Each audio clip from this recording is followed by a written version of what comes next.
First of all, just watching the first half of this game, how impressive has it been seeing these guys who are, the bench mob come in, play against the number one team in the West and kind of really compete, especially considering how inconsistent some of these guys have been?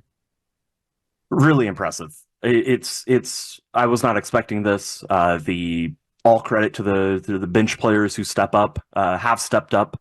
Minnesota, I know they're better than they've played the Mavs, but they have not played the Mavs very impressively at any point this season, in my opinion.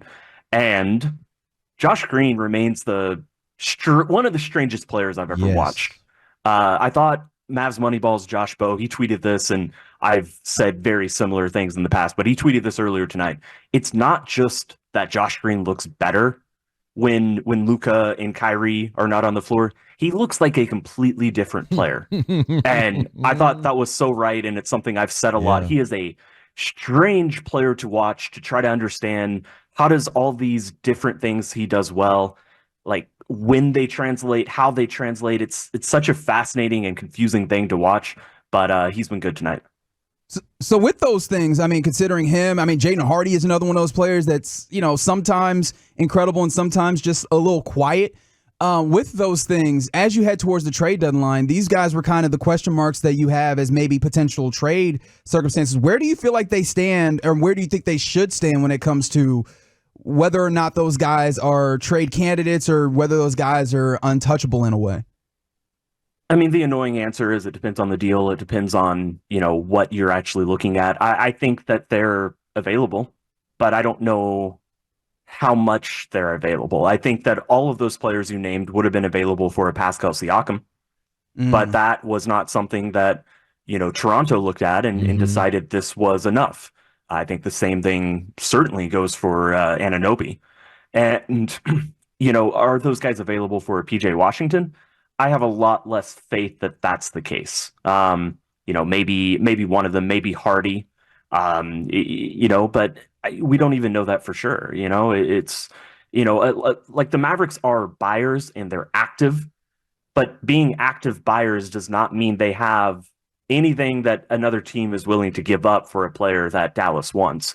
I think it's likelier than not that it's going to be either a very small move for maybe a backup big or just a completely quiet trade deadline for Dallas. But it's when I say likelier than not, that could be 55, 45 or 60-40. So I know they're active. I know they're interested in buying. I know what they want, which is, tall fours, and that's what they should be wanting.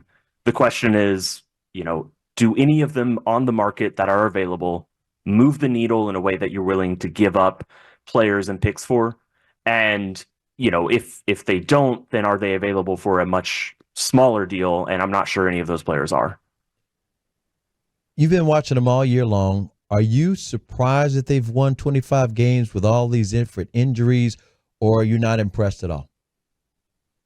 Of course I'm impressed. After last season, how can you not be? That's the way I look at it too, but some people are like, right. Impressed.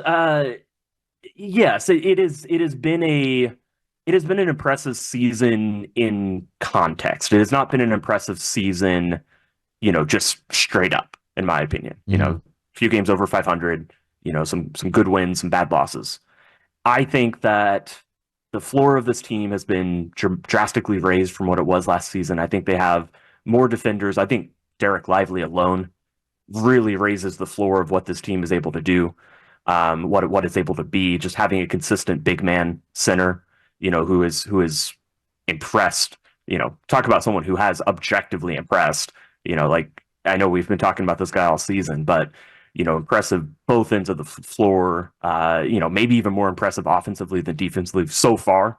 And that's even acknowledging that he has a huge defensive, upside and ceiling to him. So I am very curious to see whether this team can impress me outright once they finally get healthy. Obviously in this game, the five starters that the starting lineup that I think they're going to end up with down the stretch of the season, assuming they can finally get healthy, all five of those players are out. And so that's really the remaining question for this team. It's just, what are they going to look like? Are they going to show a bit more upside and ceiling if they can get these 5 players together, and how does that go? But at minimum, this is not a team that's going to flame out and collapse. It's a team that's going to be solid, and it's going to play, a few games over 500. I'm convinced of that at least that's how they're going to finish the season. We're talking to Tim Cato of The Athletic. He covers the Mavericks for The Athletic, and we're talking to him right here on 105 through the Fan. Tim, someone just texted in the idea that Josh Green, Jaden Hardy are better when Luca is out because Kidd parks them in the corner to do nothing but be spot up shooters. And that kind of leads to an idea that I was, kind of ruminating on with this team and the way that they're built. Not even talking about like the talent capabilities, but is there any chance, or what is the chance that the way that this team is going around building their team, especially when you look at the ways that Kyrie and Luca take a lot of the usage in it, the way that it shapes some of their other players, is it built wrong, or is it just kind of incomplete in the way that they're building it right now? I get the sentiment. I understand, the person who texted, and I've seen many, many more people kind of share this thought, but I'm sorry. Josh Green, you're a role player. Yeah. Luca Doncic, you're a top 5 player in the NBA. This is how it is. This is how it goes. Is there room for marginal, reshaping of how Dallas works? Mm-hmm. Yeah, potentially. Probably not this season. But I think with each passing year, it would probably be in Luka's best interest to find ways to be, give up the ball just a little bit less with each year and find ways to be effective off the ball. But ultimately, there's no team that you go to that has a lead guard who is their best player. There are teams that look different because they generate offense from 3s and 4s who are not just so pick and roll dominant.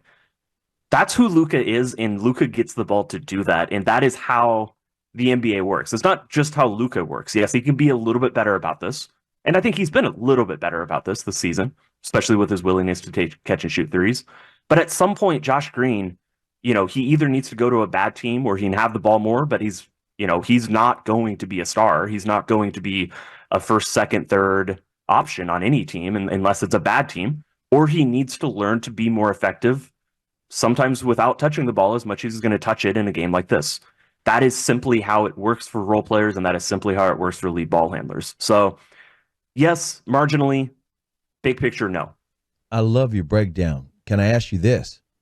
With that being said, are some of the guys on this team guilty of watching Luka's greatness? In other words, they're not, quote unquote, totally standing around, but it's like, they're like so much. I only bring this up because I think I mentioned this over the weekend that I watched this Nolan Ryan documentary. And they talked about how Nolan Ryan never won a bunch of games, never won the Cy Young. And his teammates at that time, they were interviewing them years later, like, we were watching him. We were so busy watching him, and we knew once he stepped on the mound, we wouldn't have to do that much offensively. It was going to be, and we just got caught up watching him. So I was actually wondering, do you think some of these guys spend a lot of time watching the greatness of Luka instead of doing the little things that maybe they could help the team with more? That's a hard thing to know. What I'll say about the idea is that, yes, that is absolutely something that can happen to young players who are on a players. Mm-hmm. Young players looking up to Luka, and even more so than that, young players looking up to Kyrie and being like, this guy is my peer, just in terms of like he's my coworker. I can't believe he's my coworker at this company. Uncle Drew. Like that is and Jason Kidd has actually talked about this, and I think really smartly he's said a few things about how it is easy to get kind of awed, even being a teammate of one of these guys. It can be easy to get awed. I would say Jason Kidd and the coaching staff is ultimately responsible for making sure players play the same way, whether they're on the court with Luka or not. So there might be a little bit of that. I don't think I've seen it as an enormous theme of the season or anything like that, but there might be a little bit of that, and there might be even on an individual basis. Like clearly, Josh Green seems to play more confidently when he can touch the ball, and so that's an individual thing for him to work on, whether that includes, some sort of awe or, I don't think that's the case for him. He's been around since Luka's rookie year. Oh, yeah. They're friends. I think for him, it's more just touching the ball. And then vice versa, I think there's definitely players who are dragged down when Luka is not engaged, when Luka he's is arguing with the refs, frustrated. Yeah. I think that is something that absolutely drags down the players on the team, especially the young ones. And that's something that as they grow and mature, they can learn to move past that. But that is something Luca should be better at, and certainly for more of the season than not, he has been, even if there's been a couple notable instances in the past couple of weeks. But again, I mean, this is a guy who just scored 73. I don't want to spend too long on, we're talking about nuanced, constructive criticism, and I kind of took a sidebar from your question. So back to y'all. No, I appreciate that, Tim, because it feeds into one of the things that's been plaguing this team, which is defense, and particularly the effort defensively, and how that changes the way that the productions defensively comes out. Like, the tough part about this is I don't even know, where does the blame, for lack of a better word, lay with that? Because obviously there needs to be some level of individual motivation, but Jason Kidd is the guy who's ultimately responsible for all of this, and it seems like he's just constantly gone to the idea that they've got to find it within. Yeah, in the last game they played against Orlando, Jason Kidd said that he really went at the team, or really yelled at them, challenged them, whatever word you want to use, at halftime, and they did come out and they showed that. I think that at times, absolutely, effort, and the NBA, playing defense in the NBA is about effort. I do think that it's a tricky one, because a lot of when Dallas plays good defense is when they're playing good offense. Some of that is natural effort, momentum swings, stuff like that. Mm-hmm. Some of that is not really this esoteric, high-minded thing. Some of this is literally just the facts of what happens when you're playing bad offense. When you miss threes, especially when you miss corner threes, it is often because someone drove into the lane, usually Luca. Luca's momentum is taking him to the baseline. The ball goes out to the corner, and you have a corner shooter engaged in a basketball action. All of a sudden, if that is a missed shot, it might go long. It might be a long rebound that's easier to run with. And if if the opponent is instantly running with it, you have two players at the baseline or even behind the baseline who now have to catch up into the play. And so because Dallas shoots so many threes, because threes are more likely to lead to long rebounds, because corner threes especially are the likeliest way to get run on, other than live ball turnovers, that is something where when the team is struggling offensively, you can see them struggle defensively as well. And so, yeah, there's some emotional momentum swings that go to that. And then there's just some effort that they need to do better, which, for example, Orlando was a good example of that. But it's also something just baked into the way that this team plays. There's one guy on this team. I like him as a person. He scares the hell out of me. You know what I'm talking about? Ooh. He wears number 10. That could be a couple. That could be. I'm so bad at numbers. I literally don't know who. Tim Hardaway Jr. He scares the hell out of me because he's either on or he's off. And it is a scary thought when he is off, because he's still shooting.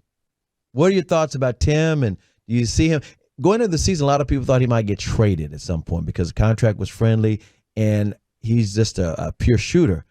At the same time, he's the leading scorer in the NBA coming off the bench. It's like a good problem to have, but he just scares the hell out of me. I don't know, how do you see his role, and I mean, how do you feel about Tim Hardaway Jr.? Yeah, I think that for Dallas to reach a championship level, he is probably a player they're going to have to move on from. I just think it's a lot harder to move on from a player like that than, some might think. And someone who shoots that many threes, who is that prolific of a catch and shoot guy, who has that sort of gravity around him, that's so important to the Dallas offense. I don't have, I haven't pulled the plus minus numbers, on off numbers recently, but that's a big part of it, is that, when he's on the court, the offense trends up. Now the defense trends up, and trends up in a bad way as well. And so this is a constant problem that, Jason Kidd finds himself with when he's trying to put the right lineups in there, is juggling, how do we put enough defense out there, enough offense out there? When do we mix and match, which lineups that are not Tim Hardaway lineups can get enough shooting that Luca and Kyrie, when he's out there, can still be as good and as we know they are. And so I'm surprised that he is not someone with a little bit more interest around the league. And, he's got to be one of the most under-discussed or undervalued, or maybe not undervalued, just guy who can get 30 on any given night who doesn't have a lot of league-wide value. I've talked to people who are connected, really well connected to the league, that are surprised by this too. So I don't anticipate him moving at this deadline. I don't think that's the type of deals that, really make sense for even, the tall fours that are available. But really confusing player. He's just an inconsistent player. He's not that confusing. Josh Green is confusing. Tim Hardaway, we get him. No, it makes sense. It's just, you don't know what it's going to be. Yeah. He's not confusing. He's just scary. Yeah. That's a good way to put it. Super nice guy. Mm-hmm. Not scary. Not great fashion sense. Started shooting layups again. Last season he was making like barely over half of his layups, and he's back up to like 70%, which is really respectable percent. So he brings a little bit even when the shot's not falling lately. But yeah, maybe a player they got to move on from, but I don't think it's this year.